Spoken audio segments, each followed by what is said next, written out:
ফুলকপির চচ্চড়ি হবে। কি কি ইনগ্রিডিয়েন্টস লাগবে? এক হচ্ছে টমেটো, ফুলকপি, আলু, পেঁয়াজ, লঙ্কা আর রসুন। রসুনটা আমি থেতো করে নিয়েছি। এবার একটা আপনাদের আগেই বলেছিলাম, রসুন মানে খোসা ছাড়ানোর একটা খুব সহজ পদ্ধতি আছে, সেটা আপনাদেরকে আজকে করে দেখাবো। এই ধরুন রসুন মানে খোসা সমেত আছে, এটাকে জাস্ট এই যেটা করলেন,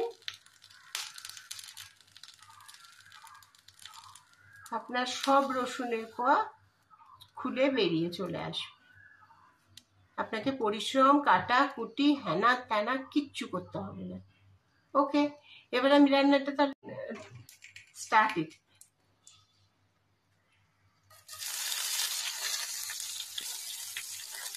এই যে ফোড়নটা আমি দিয়ে দিলাম একটুখানি।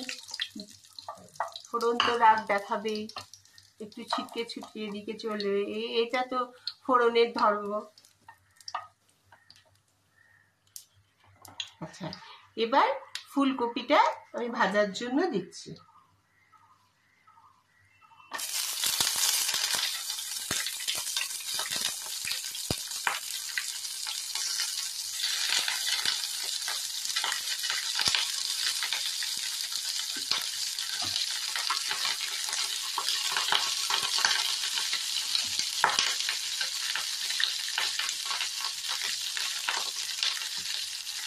ফুলকপিটাও ভালো করে ভেজে নিতে হবে।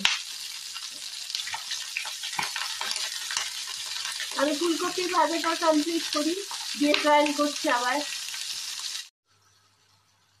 আচ্ছা, ফুলকপিটা এবার মোটামুটি সিদ্ধ হয়ে গেছে। এবার ফাইনালি আমি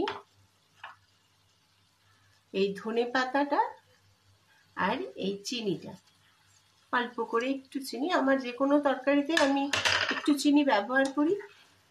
সেটা হচ্ছে লবণের সাথে চিনি মিক্স হলে যে স্পেশাল একটা স্বাদ হয়,